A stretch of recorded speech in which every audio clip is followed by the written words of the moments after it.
हाँ बेटा, आज हम स्टार्ट करेंगे 9th क्लास की आपकी 9th यूपी बोर्ड जो है आपका चैप्टर फर्स्ट लेसन फर्स्ट इसी को आज देखेंगे। अब इसमें देखिए बेटा, आज जो आपका फर्स्ट चैप्टर है इसका नाम है संख्या पद्धति अर्थात नंबर सिस्टम, जिसे हम बोलते हैं संख्या पद्धति या फिर इसे हम बोलते हैं नंबर सिस्टम। ठीक है। अब इसमें देखेंगे आपका बेटा कि नंबर्स क्या होते हैं। पहले कुछ नंबर्स होते हैं जिनको आप लिख लो। जैसे आपका अगर हम देखें सम संख्याएं या पहले प्राकृतिक संख्याएं, प्राकृतिक संख्याएं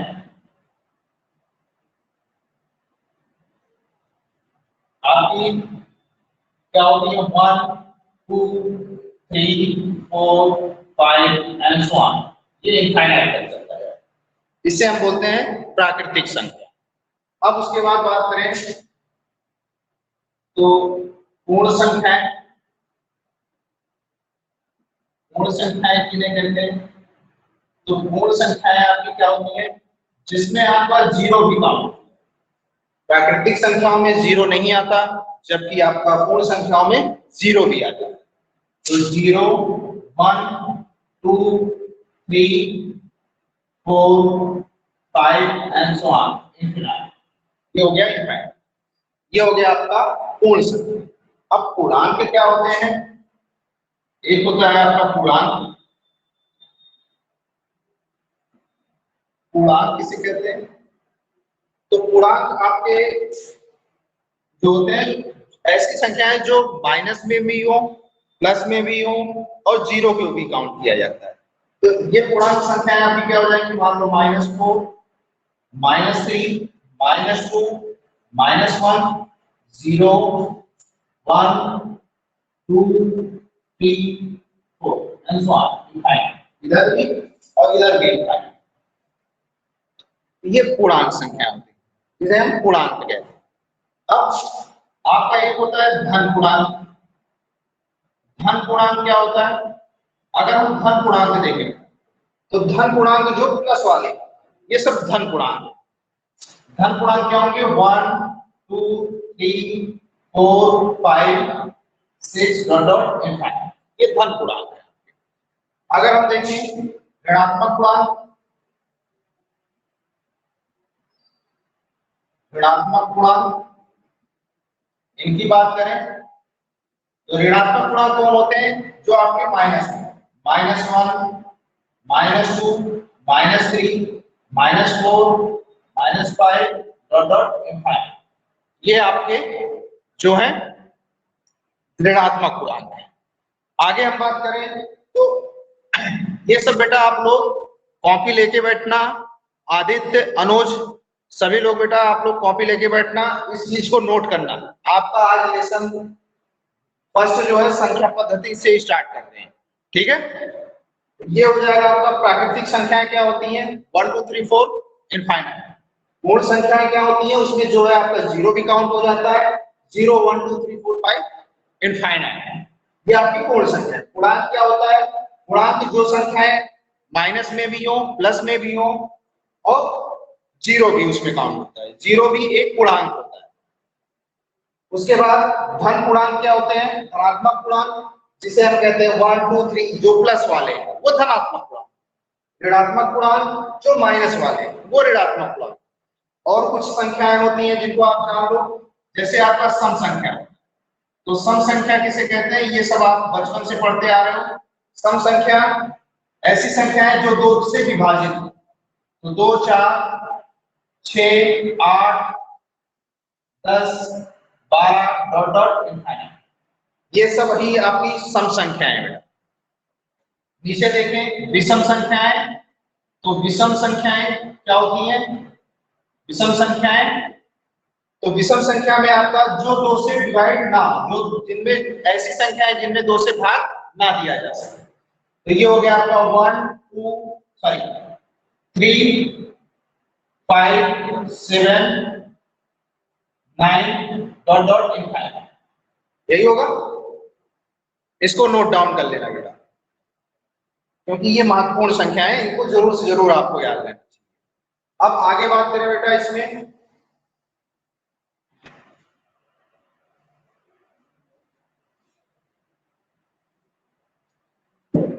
अब एक होता है आपका संख्या रेखा। तो संख्या रेखा किसे कहते हैं?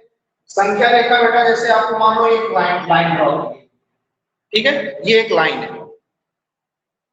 अब ये हो गई आपकी रेखा। अब इस रेखा में देखें बेटा तो मान लो यहाँ पे आपका 0, तो आप जब 0 के राइट साइड जाते हो तो आप पॉजिटिव की तरफ जाते हो, जैसे 1 2 3 4। अगर इस तरफ हम जाएंगे तो -1 -2 -3 एंड -2, ये आपका संख्या रेखा इसे हम कहते हैं, ठीक है। अब इसमें बेटा आपको अगर देखें तो इनको और भी पार्टों में इसको किया जा सकता है, जैसे हम रिप्रेजेंट कर सकते हैं। मान लो अगर यहाँ पे बेटा 0 है, इस तरफ अगर हम मान लो कोई ऐसी संख्या दी गई है जो परमेय के रूप में, अर्थात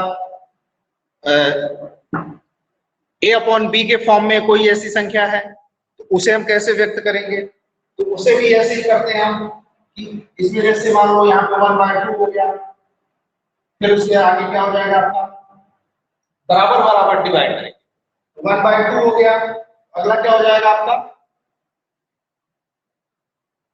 कोई बताएगा बेटा? आदित्य, क्या होगा? जैसे इसको हम लिख रहे हैं नंबर लाइन पे, यहाँ पे आपका 1 हो जाएगा, उसके आगे बढ़ेंगे बेटा तो आपका 3/2 हो जाएगा, ऐसे चलता जाएगा।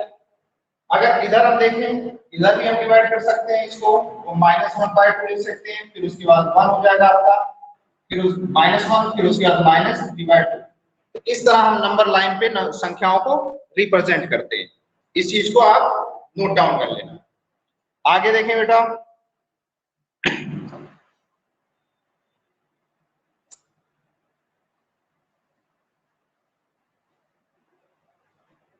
अब हम आगे कुछ चीजों को देखेंगे।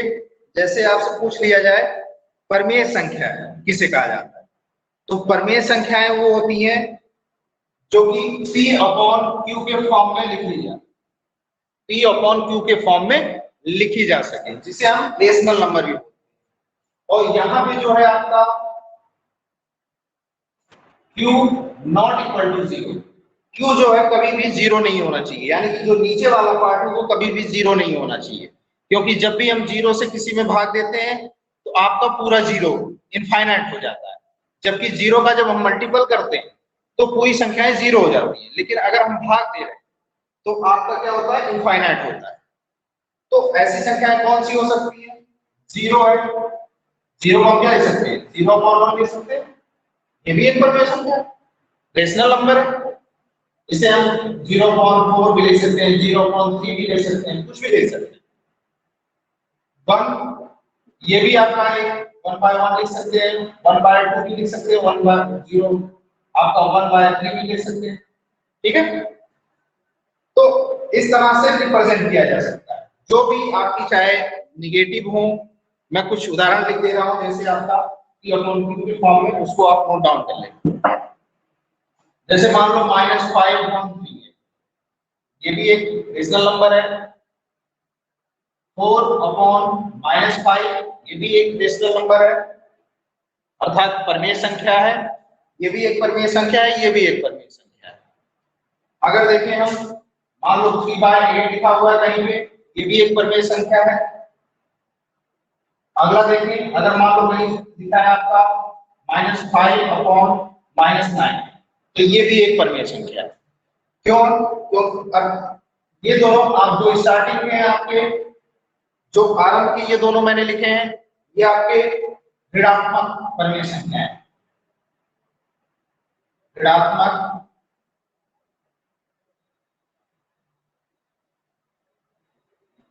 परमेय संख्या। स्टार्टिंग के जो आपके दो हैं ये ऋणात्मक परिमेय संख्या है और आगे के जो दो हैं इन्हें हम कहते हैं धनात्मक धनात्मक परिमेय संख्या।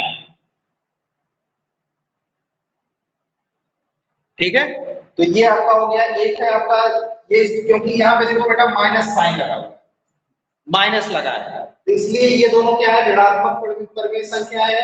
और यहाँ पे आपका देखो ये माइनस से माइनस कट जाएगा ऊपर नीचे तो प्लस ही हो जाएगा। ये आपकी धनात्मक परिमेय संख्या है, इस चीज को आप नोट डाउन कर लेना।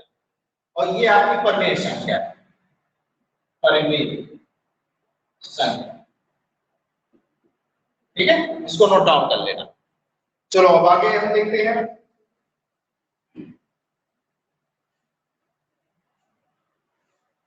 आगे अगर हम देखें तो आपका दिया है बेटा, आप आ जाओ आप प्रश्नावली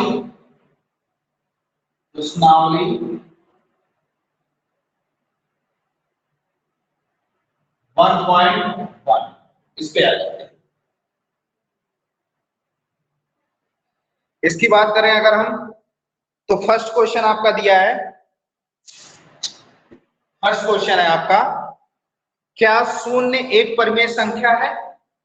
क्या इसे आप P अपॉन Q के रूप में लिख सकते हैं जहां P और Q पूर्णांक है और Q नॉट इक्वल टू 0 है? यही है आपका क्वेश्चन।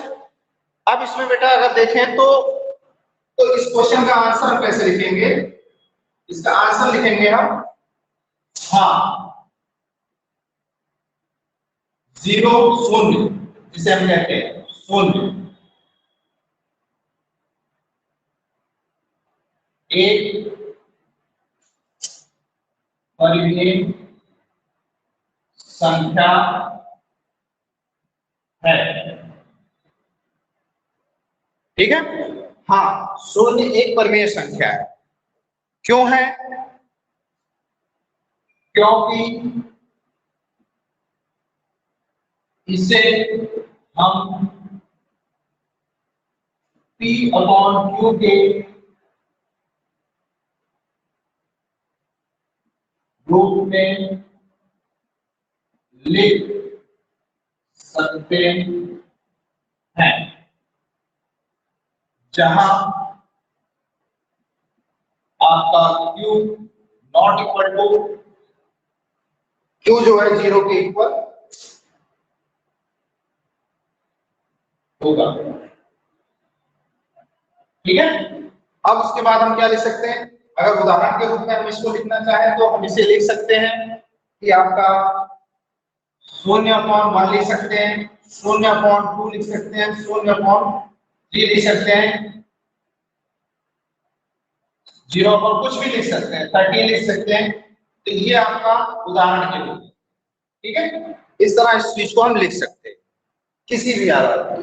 पहले क्वेश्चन का आपका आंसर हो गया कि हाँ शून्य एक परिमेय संख्या है क्योंकि इसे हम P अपॉन Q के रूप में लिख सकते हैं जहां Q equal to not equal to 0 होगा। तो 0/1, 0/2, 0/3, 0/30 इतना हो जाएगा। अब सेकंड क्वेश्चन पे आ जाओ बेटा। सेकंड क्वेश्चन की बात करें हम तो क्या दिया है? 3 और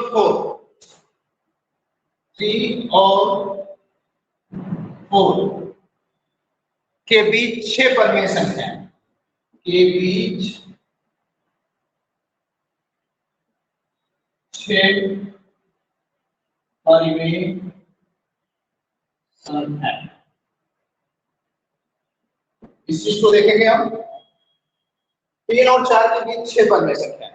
जब भी आपको ऐसे क्वेश्चन आए बेटा जैसे 3 और 4 के बीच 6 परिमेय संख्या है, 3 और 4 के बीच 7 परिमेय संख्या है, तो हम क्या करते हैं कि ये जो आपका 6 संख्या दी है, यहाँ पे जो 6 दिया हुआ है, अगर आपका 7 दिया होता, 8 दिया होता, कुछ भी दिया होता, तो उसमें हम क्या करते हैं +1 करते हैं।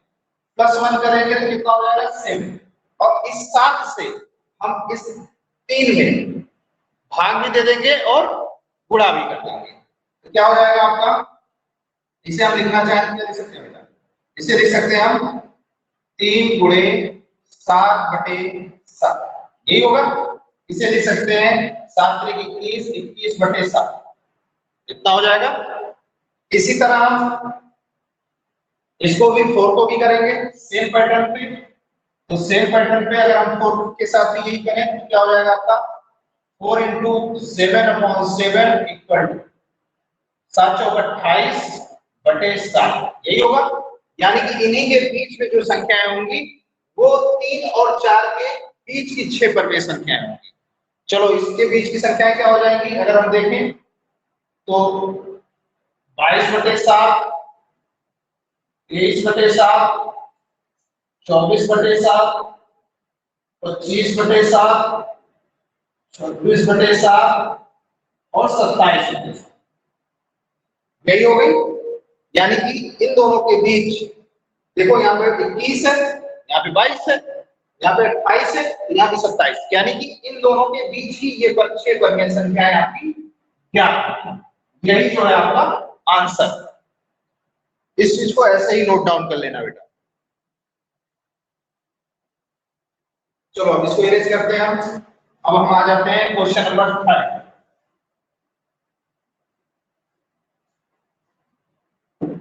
क्वेश्चन नंबर 3 की बात करें अगर हम इसका आंसर देखें तो सेम ऐसे ही क्वेश्चन ये भी है आपका।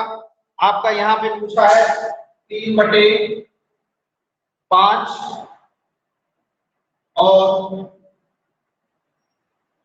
4/5, 4/5 इन दोनों के बीच कितनी परमेय संख्याएं बतानी है हमें 5 परमेय संख्याएं। अब हमें 5 परमेय संख्याएं बतानी है।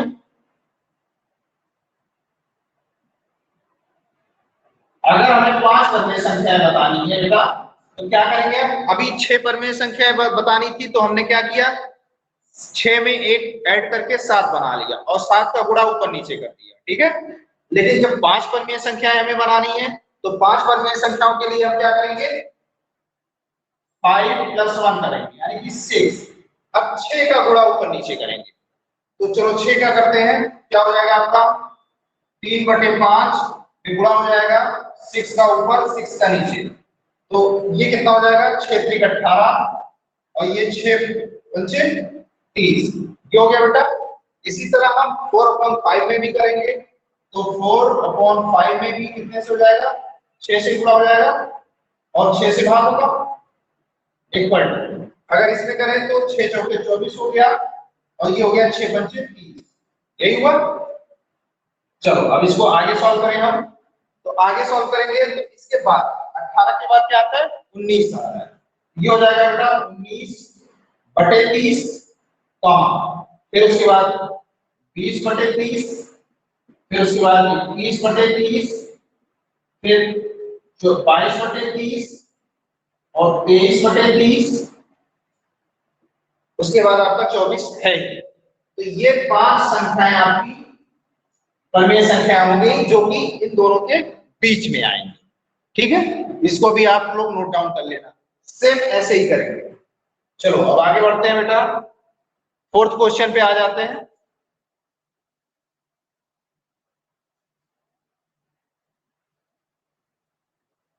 फोर्थ क्वेश्चन हम देखें तो 4th क्वेश्चन में दिया गया आपका नीचे दिए गए कथन सत्य है या असत्य है कारण के साथ अपने उत्तर दीजिए।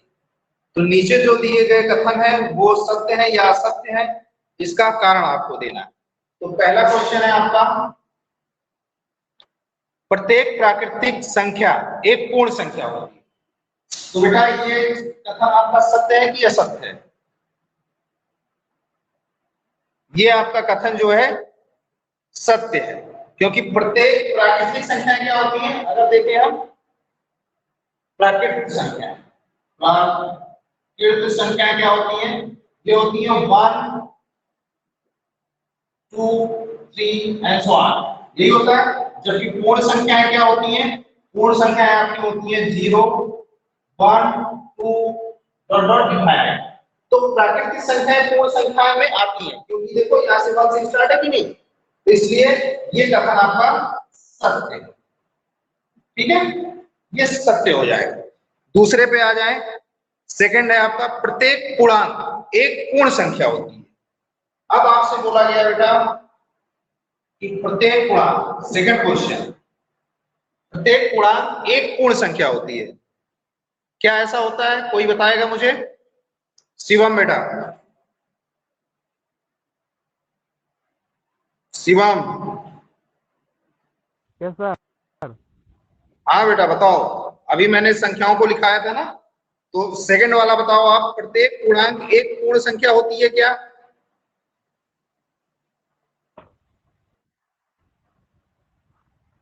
Yes sir. बोलो।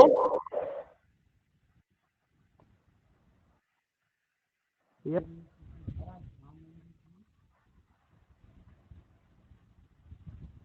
नहीं, ये आपका कथन असत्य है बेटा।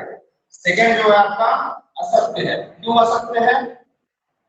अगर हम देखें तो बेटा इसमें दिया है प्रत्येक पूर्णांक, तो पूर्णांक क्या होते हैं? अगर हम पूर्णांक देखें तो अभी आपको लिखाया था मैंने, पूर्णांक क्या होते हैं? पूर्णांक जो होते हैं आपके वो -3, -2, -1, ये सब पूर्णांक। 0 भी आता है, 1 भी आता है, 2 भी आता है और 3, ये सब पूर्णांक। लेकिन पूर्ण संख्याएं क्या होती है? पूर्ण संख्याएं देखो बेटा यहीं पे लिखी गई। पूर्ण संख्याएं निगेटिव नहीं होती, मतलब माइनस में नहीं होती, अर्थात प्रत्येक पूर्णांक संख्याएं, प्रत्येक में तो ये भी आ जाएंगे, ये तो पूर्ण संख्याएं नहीं है। यहाँ पे देखिए बेटा ये तीनों जो स्टार्टिंग के तीन है, ये तो पूर्ण संख्याएं नहीं है। पूर्ण संख्याएं तो यहाँ से, जब ये पूर्णांक हैं तो इसका मतलब हुआ ये कथन आपका असत्य है। पूर्णांक माइनस में भी होते हैं और प्लस में भी होते हैं और न्यूट्रल भी होते हैं, जैसे शून्य आपका। अगला देखिए थर्ड, प्रत्येक परिमेय संख्या एक पूर्ण संख्या होती है। प्रत्येक परिमेय संख्या एक पूर्ण संख्या होती है क्या? परिमेय संख्या क्या होती है? जो P/Q के फॉर्म में लिखी जा सके। तो P/Q के फॉर्म में इसे भी हम लिख सकते हैं 3/5। ये परिमेय संख्या है। क्या ये पूर्ण संख्या है? नहीं, ये भी आपका असत्य है। ये भी आपका बेटा असत्य है। क्योंकि प्रत्येक परिमेय संख्याएं पूर्ण संख्याएं नहीं होती। ठीक है? हाँ, ऐसा हो सकता है कि प्रत्येक पूर्ण संख्याएं जो है वो परिमेय संख्याएं होती हैं, लेकिन प्रत्येक परिमेय संख्याएं जो है पूर्ण संख्याएं नहीं होती। इस चीज को नोट डाउन कर लेना। आपका जो है बेटा प्रश्नावली 1.1 फिनिश हो गया है। इस चीज को आप लोग कंप्लीट कर लेना। आगे से हम कल पढ़ेंगे। ठीक है? टाइम याद रखना, आप लोग टाइम से आ जाएगा।